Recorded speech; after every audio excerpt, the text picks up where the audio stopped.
देखिए, मैं एक बात आपको कहना ये चाहती हूँ कि छाछ तो बोले, छालनी भी क्या बोले। ऐसे मुख्यमंत्री जिन्होंने एक एक नौकरी को बेचने का काम किया, अपने रिश्तेदारों को नौकरी देने का काम किया, जो कार्यकर्ता उनके आगे पीछे चक्कर लगाते थे उन लोगों को नौकरी देने का काम किया, एक विशेष वर्ग के लोगों को नौकरी देने का काम किया। ऐसे लोग अगर ना सजेशंस दें तो ही बेटर है। कांच के घर में रहने वाले लोगों को पत्थर नहीं फेंकने चाहिए। हमारा देखिए, पंजाब बड़ा भाई है और हमारे से बिल्कुल लगता हुआ प्रदेश है, और हमारी बहुत सारी रिश्तेदारियां बहुत कॉमन है। बहुत सारी बेटियों की वहाँ शादी हुई है, बहुत सारी बेटियां शादी होके यहाँ आई हुई है, और हमारा और हमारे सभी कार्यकर्ताओं का एक अच्छा नेटवर्क पंजाब के साथ है। बिजनेस रिलेशंस बहुत सारे लोगों के हैं।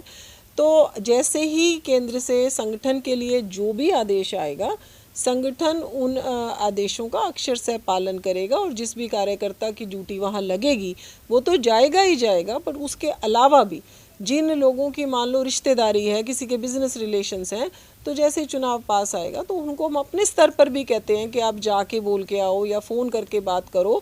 तो वो तो हमारे संगठन की पुरानी रीति नीति है कि जब भी कहीं चुनाव आता है तो हम पूरी पार्टी उसमें लगती है।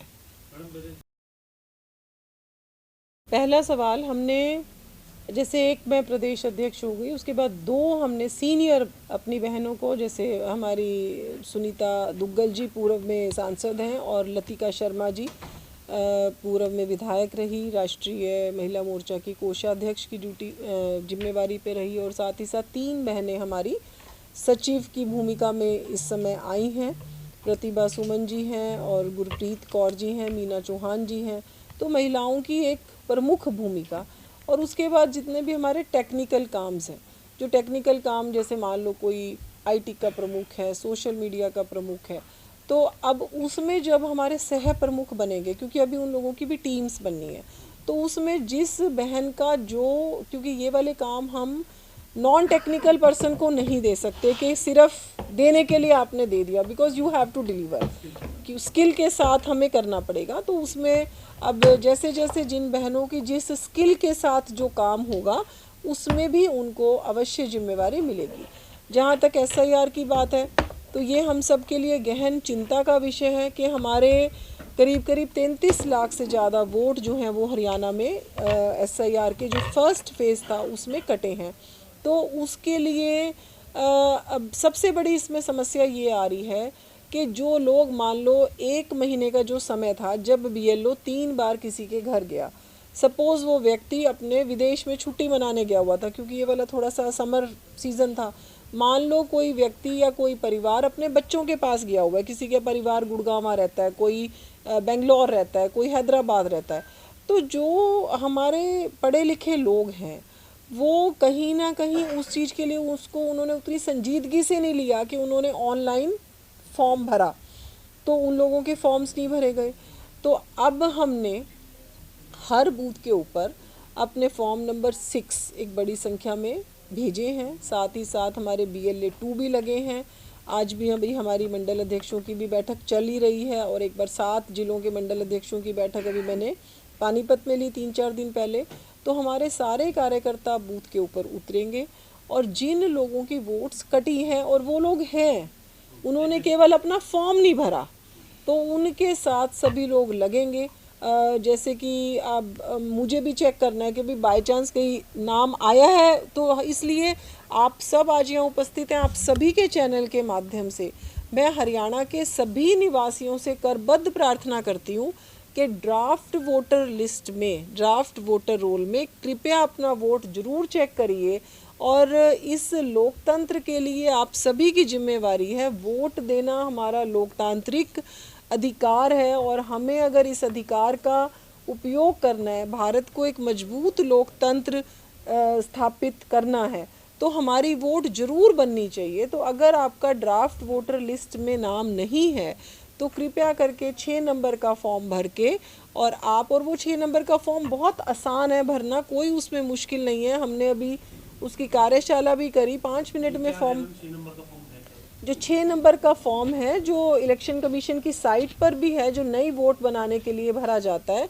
और अगर आपके वोट में कोई त्रुटि है, जैसे मान लो कि आपके नाम की स्पेलिंग गलत हो गई, आपकी एज गलत हो गई, या आपका एड्रेस गलत हो गया, तो उसके लिए हमारा 7 नंबर का 8 नंबर का फॉर्म है। तो 8 नंबर का फॉर्म है, 7 नंबर का फॉर्म कटवाने के लिए है वोट। तो 8 नंबर का फॉर्म भर के और उसके ऊपर आपने अपने हस्ताक्षर करके 8 नंबर का फॉर्म देना है। और 7 नंबर का फॉर्म है, जो कोई मान लो डेड वोटर है और उसका गलती से नाम आ गया, तो वोट कटवाने के लिए 7 नंबर का फॉर्म है।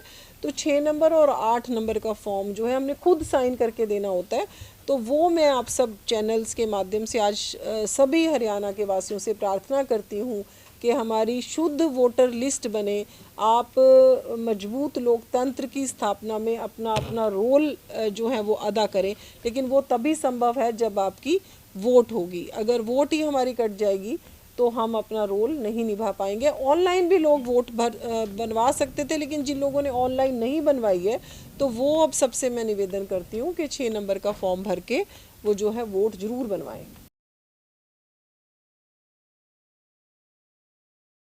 हैं ये जो हम अपने पार्टी के सारे प्रोग्राम्स चला रहे हैं, और जो भी हमारी बड़ी बैठक छोटी बैठक होती है, उन हर बैठकों में मैंने उसमें अपने कार्यकर्ताओं से 3 तरीके का आह्वान किया है। सभी कार्यकर्ताओं से, जो आप बड़ी फौज की बात कर रहे हो, पहला आह्वान मैंने ये किया है कि जो भी जिस स्तर का कार्यकर्ता है, वहाँ आसपास जो भी कोई स्कूल है, कॉलेज है, उन स्कूल कॉलेजेस में वो नशे के बारे में अवगत कराने के लिए बच्चों के साथ इंटरेक्शन जरूर करें। तो जो भी हमारे कार्यकर्ता जिस भी स्तर के हैं, मैंने उनसे यही सबसे कहा है कि आप किसी ना किसी स्कूल कॉलेज में जाके बच्चों को इसके बारे में अवगत जरूर कराएं।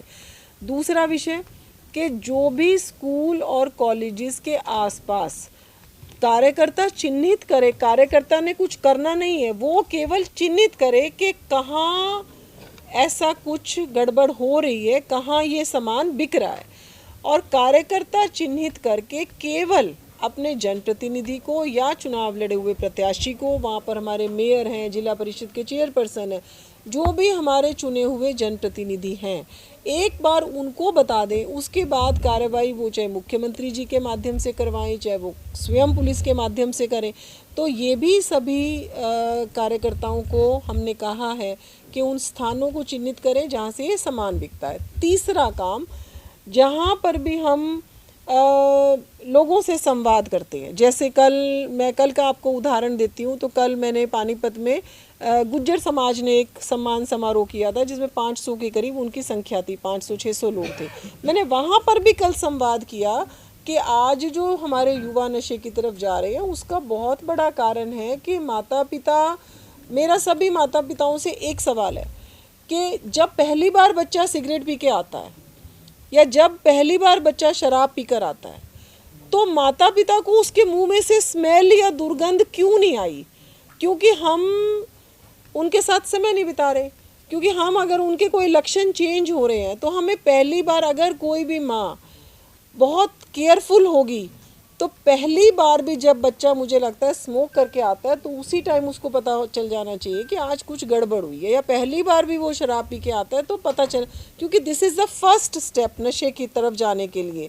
तो जब हम इसको छोड़ते हैं, चलो याते नॉर्मल गल है, कोई गल नहीं, तो फिर वो क्या होता है कि फिर वो ज़्यादा स्मोकिंग, फिर ज़्यादा शराब, और फिर उसके अगले स्टेप से जब उसको, बच्चे को उससे भी सेटिस्फेक्शन नहीं मिलती, देन वो एक और अगले स्टेप की तरफ जाता है। तो पेरेंट्स को भी जागरूक करने का हमने पूरी पार्टी की तरफ से मुहिम चलाया हुआ कि पेरेंट्स भी जागरूक हों, बच्चों को भी उसके बारे में बता जाए, और साथ में जहाँ ये बिक रहा है उसके ऊपर भी हम केवल सरकार को बताने का काम करें कि यहाँ पर ये काम गलत हो रहा है। क्योंकि मोस्टली जो भी स्कूल कॉलेज के आसपास कोई चाय की टपरी है या कोई पान की दुकान है, तो यहीं से जो है ये काम हो रहा है। तो उसके ऊपर सरकार पूरी तरीके से गंभीरता से, संवेदनशीलता से काम कर रहे हैं। अभी माननीय मुख्यमंत्री जी ने यमुनानगर में एक बहुत बड़ी संख्या में युवाओं के साथ कार्यक्रम भी किया।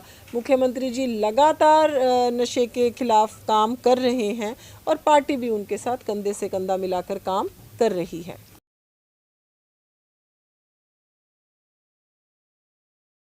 जो आपका पहला सवाल है जैसे कि आपने देखा कि प्रधानमंत्री नरेंद्र मोदी जी ने बहुत प्रयास किया और महिला शक्ति वंदन अधिनियम को वो बिल हमारा पास हुआ उनके प्रयासों से, और 2029 में ये बिल लागू हो जाए। जब इस बिल को वो लेकर आए संसद में, तो चाहे हमारी कांग्रेस थी, चाहे टीएमसी थी, चाहे सपा थी, और इन सब, चाहे हमारी डीएमके थी, इन लोगों ने देश की आधी आबादी के पीठ में छुरा घोंपने का काम किया। आधी आबादी को जो बहुत मुश्किल से प्रधानमंत्री जी की कोशिशों से जो उनको अधिकार मिल रहा था, उस अधिकार का हनन करने का काम इन महिला विरोधी पार्टियों ने करने का काम किया। और लेकिन प्रधानमंत्री नरेंद्र मोदी जी एक ऐसे हमारे नेता हैं जो ना डरते हैं, ना रुकते हैं, ना थकते हैं, ना ही हार मानते हैं। और वो जो है अब होगा या अगले सेशन तक, अगला जब भी सत्र आएगा, उसमें मैं ये मानती हूँ कि हम सारी की सारी देश की आधी आबादी के साथ, हम महिलाओं के अभिभावक बनकर प्रधानमंत्री जी मजबूती के साथ खड़े हुए हैं और इस बिल को वो अवश्य ही पास करवाएंगे। और साथ ही साथ जैसे ही परिसीमन होगा, और हम ये मानते हैं कि करीब करीब 90 से 135 सीट्स जो हैं वो हरियाणा में होंगी। और उसी कड़ी में आज पहला सरकार प्रधानमंत्री जी का, राष्ट्रीय अध्यक्ष जी का प्रयास महिला को नेतृत्व देना, और उसके बाद जब मुझे ये जिम्मेवारी दी गई है तो मेरी भी कोशिश ये रहेगी कि महिलाओं को पहली बात ज़्यादा से ज़्यादा जिम्मेवारियां देना, हर काम के लिए उनको